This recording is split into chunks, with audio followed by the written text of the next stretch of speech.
We see a bunch of boys tidying up a classroom. Our main character is one of them, Yuki.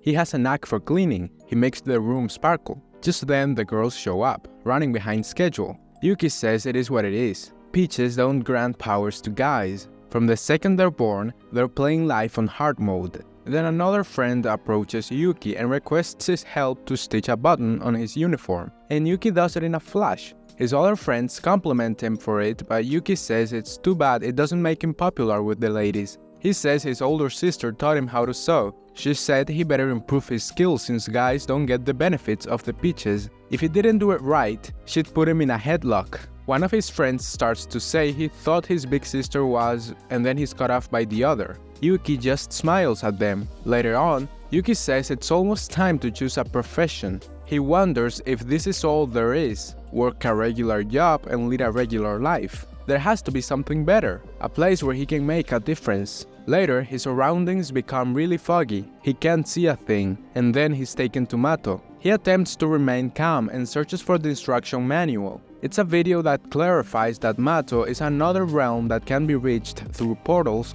also called doors, that popped up throughout Japan. Damages and injuries caused by Shuki coming into their world or people unintentionally straying into Mato are called Mato mishaps. If you end up stranded in Mato, stay where you are and wait for the Demon Defense Force to come for you. He tries to stay put, but a Shuki shows up behind him. So he begins to run until he reaches a dead end and is then surrounded by even more Shuki. He's about to die when he's rescued by a woman riding a Shuki. She says he must have some bad luck to get ambushed so fast. She starts to slash all the beasts until the Shuki she rode is ripped apart by the others. She then steps in front of Yuki and tells him to relax. She's there to help. She's Commander Kyoka Uzen from the 7th Squadron of the Demon Defense Force.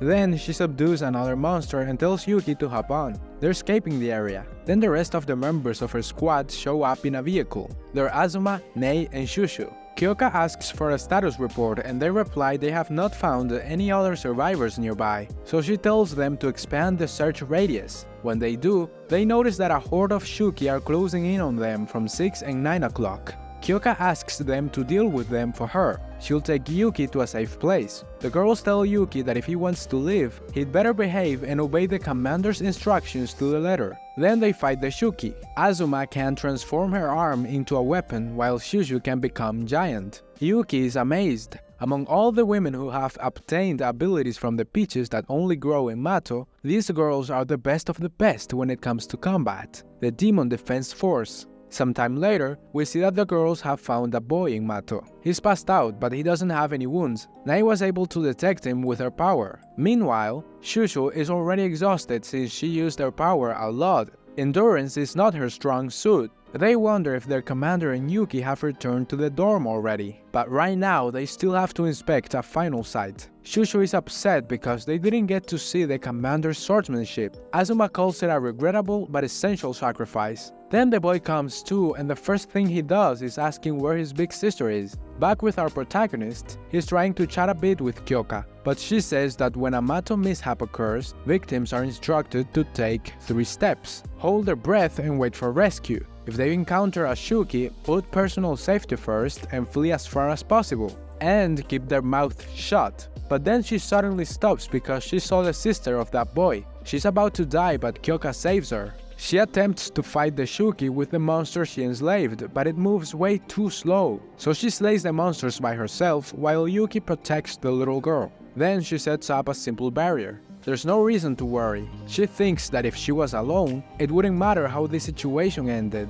Even she knows she got a crappy ability. In a flashback, we see how other people spoke about her. They said she sure was strong, but with her ability, she'd never be Supreme Commander, not in a million years. That's why she's determined to prove them wrong. She's going to become the Supreme Commander in charge of all the other commanders. Right then she starts thinking. She's never tried her power on a man. She always assumed they'd be useless. She's got a choice to make. She tells Yuki there's something she wants him to do so they can get away. He replies he'll do anything to live. She likes his attitude. In that case, from now on, he's going to be her slave. Yuki is confused.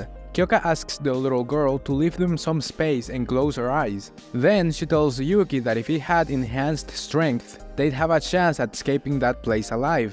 He said he'd do anything to live, so she reaches out her hand and says it's time to bow down. Then, even though he had never touched a girl before, by instinct, as if it were natural, Yuki licked her finger, and then he transformed into some sort of creature. He became the commander's slave. Kyoka didn't expect it worked that well. She rides him while he kills the enemies with ease. Kyoka notices he's as fast as lightning. Then she reunites the girl with her brother and tells the girls to take cover while they face the final monster. She orders Yuki to use his strength and crush that thing, and with their teamwork, they slay the Shuki. The girls are stunned. They wonder who on earth is that guy? Where the heck did that come from? But Kyoka tells them to go back without her. She and Yuki need to talk. She tells him he surprised her. She never would have guessed he had it in him. Maybe they should make his role as her slave a lasting deal. But before that, there's a catch to her ability they'll need to talk about.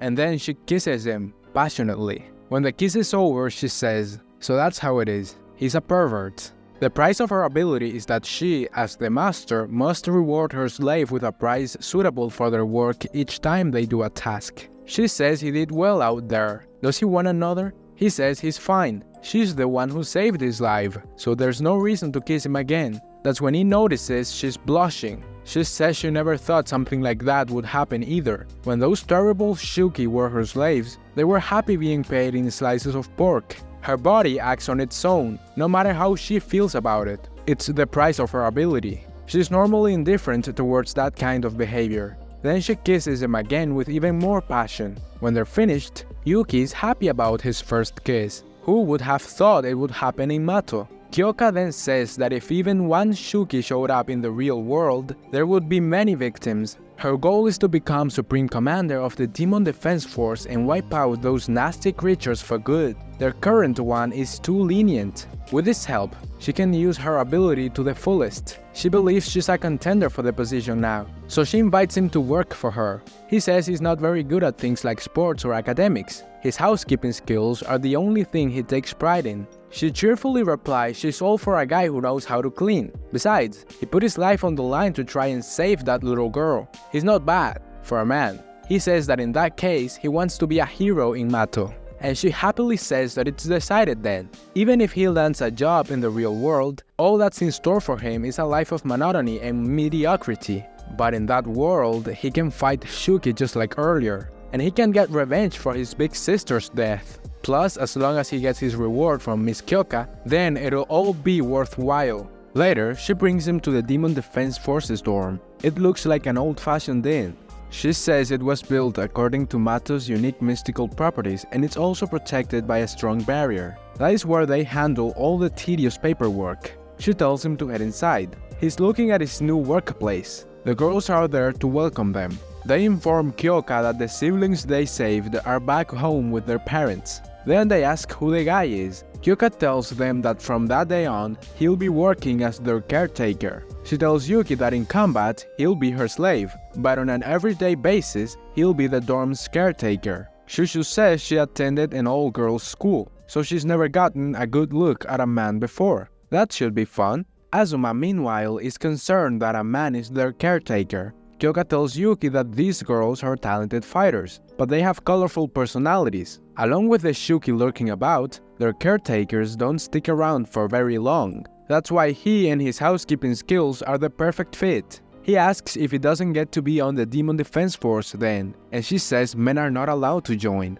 Then she tells the girls to make him feel at home, and they quickly give him tasks. Throw away the trash, cook something, washing Kyoka's uniform. At least Nei is nice and tells him not to worry. She was the newest member of the 7th Squadron before him. As his senior, she's there to help him. Everything will be fine. He says thank you but asks how old she is. She says she's 11. Azuma yells Nei outranks him in the 7th Squadron. He'd better not disobey her. He feels down that he has to follow orders from a literal child. At any rate, Kyoka welcomes him to Mato's elite 7th Squadron.